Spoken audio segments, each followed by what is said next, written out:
xaflad si heer sare ah loo soo agaasimay oo ka dhacday magaalada madaxda dalka Thailand ee Bangkok ayaa waxaa loogu dhawaaqay gabadha ugu quruxda badan ee caalamka. Abaalmarintan waxaa goobjoog u ahaa xafladeedana daadihinayay mid ka mid ah wariyaasha ugu caansan dalka Mareykanka, Mr. Steve Harvey. Steve Harvey ayaa ku dhawaaqay Katrina Kaif oo u dhalatay dalka Philippines in ay sanadani ku guuleysatay gabadha ugu quruxda badan ee caalamka.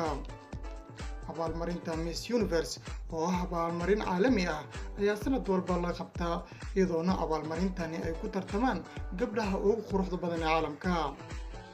Inta labaad ee Mr. Universe ayaa waxaa ku guuleysatay gabar ka soo jeeda qaaradda aynu ku noolnahay Afrika, gaar ahaan dalka South Africa, halka kaalinta saddexaad ay ku guuleysatay gabar u dhalatay dalka Venezuela. Catherine Gray ayaa ah gabar jirta 24 sano oo asal ahaan ka soo jeeda dalka Philippines.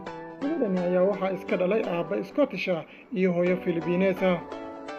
Maadkii xafladda ayaa Catherine Gray wax laga weydiiyey cashirkii ugu weynaa ee nolosha ka soo barato. Catherine Gray ayaa ku jawaabtay inay aad u jeceshahay inay caawiso dhammaan bulshada caalamka, gaar ahaan bulshadeeda Filibiin.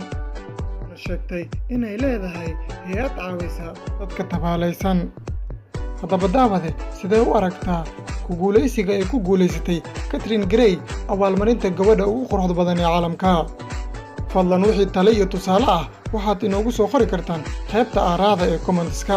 Haddii ay tahay booqashadani midii ugu horeysay ee boggeena aad soo booqato, fadlan ha ilaabin inaad subscribe saarto si ay kuu soo gaaraan muuqaaladii ugu dambeeyay aan soo upload garayno. haddii aad ka mid tahay asxaabta sharafta leh ee ku xiran boggeena, fadlan ha ilaabin inaad like-tan ugu dhiirigeliso.